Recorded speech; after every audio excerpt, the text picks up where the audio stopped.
Okay. Hi, anyway, here's a simple training video. More like a sit, stay, and heel, and how I do it. And of course play. And some people use touch, which they usually have like a mat, like a square little mat, and they say place, or yeah, they say touch. I say place because I want, if I say touch, see how she touched? I use touch for something different. And I don't want that touch to be confused with something else, so I say place. Like Han just came off of his place. Come on. Okay. Come on. Place. Stay. Sit. Sit. Place. He wants to do work and stuff like that because he sees treats and everything. And he wants to do this work and stuff, but I want to use her because he is so good at what he does not screw up. I want to use her for the simple fact is, she screws up a lot. So I want to use a dog. No. Come here. So I want to use, I see she's not in perfect formation. I want to use a dog that's not perfect. Because she's still learning. I keep saying she's 10 months old, and I'm thinking, this is a different month. She's 11 months old now, and she's in training to be my new service dog. He's already trained.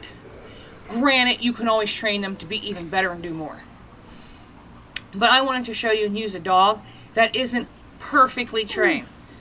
To show you, you know, also how she's growing, how you can get your dogs to grow. But anyway, first rule and first step of any dog, you gotta have trust, respect, and then comes love. You're gonna love your dog as soon as you see eyes on it, first and foremost. Your dog is gonna have sort of some love, but any dog and any animal, they're gonna have a, stop whining. No. She wants to treat, she wants to start working.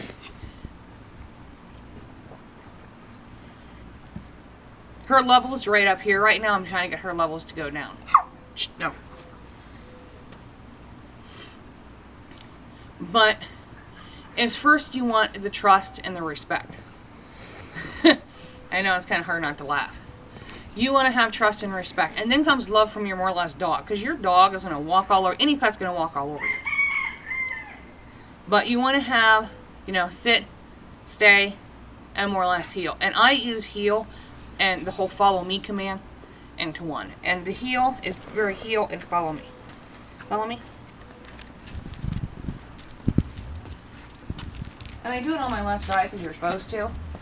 You can actually change sides if you have to, and some people change. Change. Come heel on this side. Heel to the right. Good. Sometimes we have to heel to the right. Now sometimes, I usually walk her on this side. For the simple fact is I have a bad knee on this side. And I usually walk her on my right side. She's not used to working too much on my left side.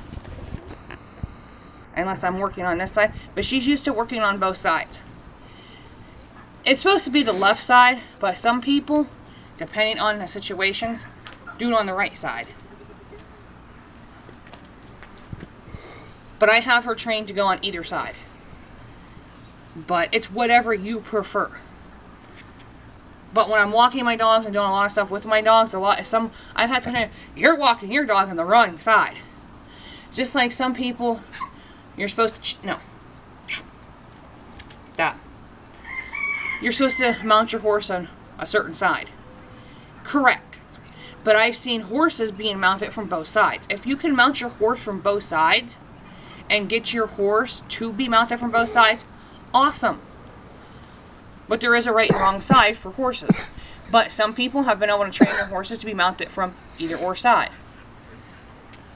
I train her for both because sometimes, depending on what I'm doing, I have to have them. I'm right-handed. I walk her on the right-handed because this leg is a little bit funny. This is my stronger leg. And when I balance and do certain things, I don't need the crutch or anything on this side. You would think I do. I need it more on this side. Because if I go to be wobbly, I'm still going to fall on this side. It's weird how I balance. It's more, I have to do it on this side. It's, My whole body's complicated. If I'm doing it, I'm walking like this, and you would think I need to cane in this side. But for my balance and stuff like that, if I'm walking stuff and I go down, I automatically shift my weight to this side, and the dogs pull from this side to keep me more balanced. So I'm more used to this side. Come on. See, one thing, I'm trying to get her to swing her butt around. And you technically want them to not go this way so they swing their butt into your leg. You want them to swing it. You don't want them to go, you want them to have their face go this way so they swing that butt back like that. Good girl. And the heel. Follow me. And I use the word follow me. So she knows I want her to follow me. She knows what heel is. I usually use heel and follow me. And to see she switch sides. That is a border collie trait. Follow me. No, I'm not jumping. Now see, she has learned place, but she hasn't quite learned to stay the whole time if I'm doing a session like Hans. I'd have to have John hold her into that place because then she wants to hurry up and jump up and get down. We're still working on that. And now if she had her vest on and I told her to stay, she would not do that. So I'm trying some different things because she seems to think without her vest, she can do a little bit more some things freely. And it's like, no, that's not it. Come up on the porch. Come. Yep. All the way. All the way. Come on. Sit. Sit. Stay. Place. Now when you're doing a stay, you can do stay, but I also use the word place. And I choose your place. Stay.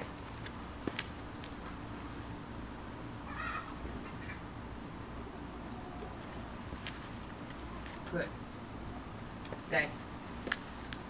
See, I want her to stay in that place. I don't want her to move.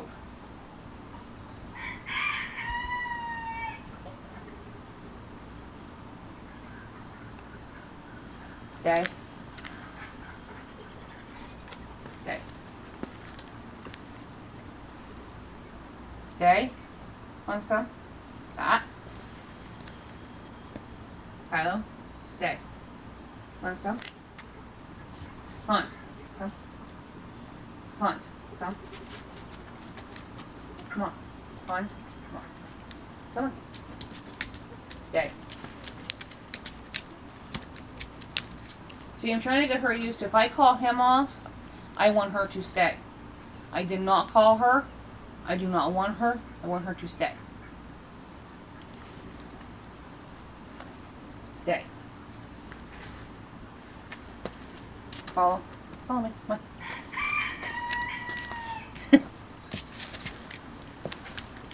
Sit. Stay. Place. Stay.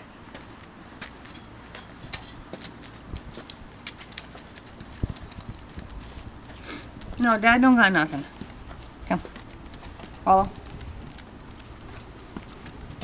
Come. Follow me. Follow me. Come on. Follow me. See, he's getting to the point where he's getting old.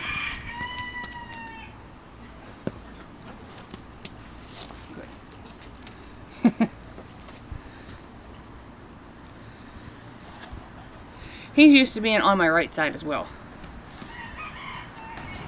No, not laying down. Come on. Come on, old man. Come on. I know it's cold out here and don't want to work. Come on. Hurry up.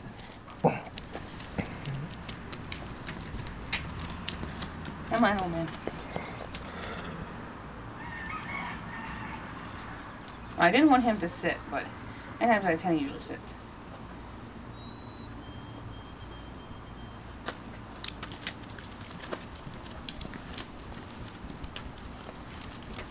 Stay.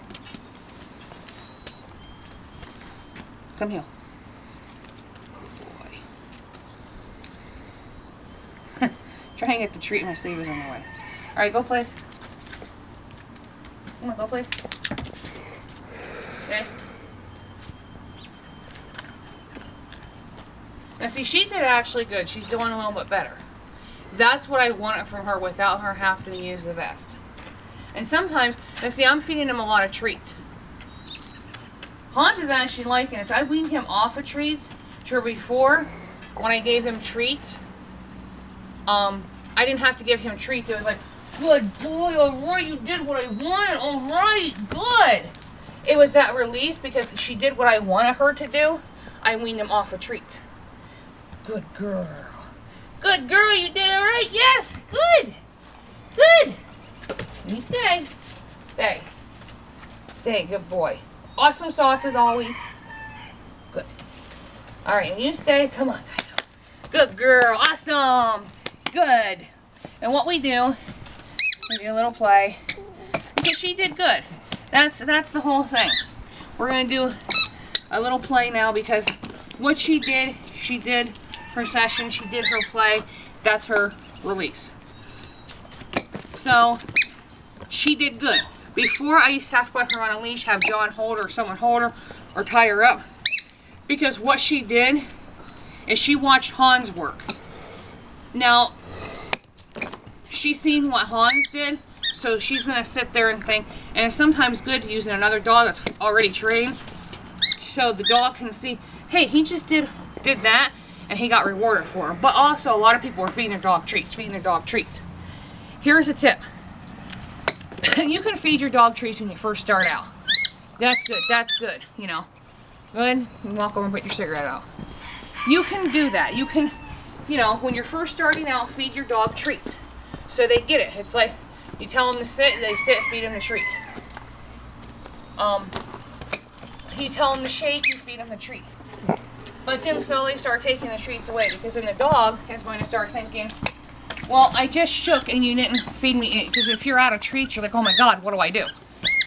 Okay, so start doing a repetition. And start weaning them off the treats to where it's a praise.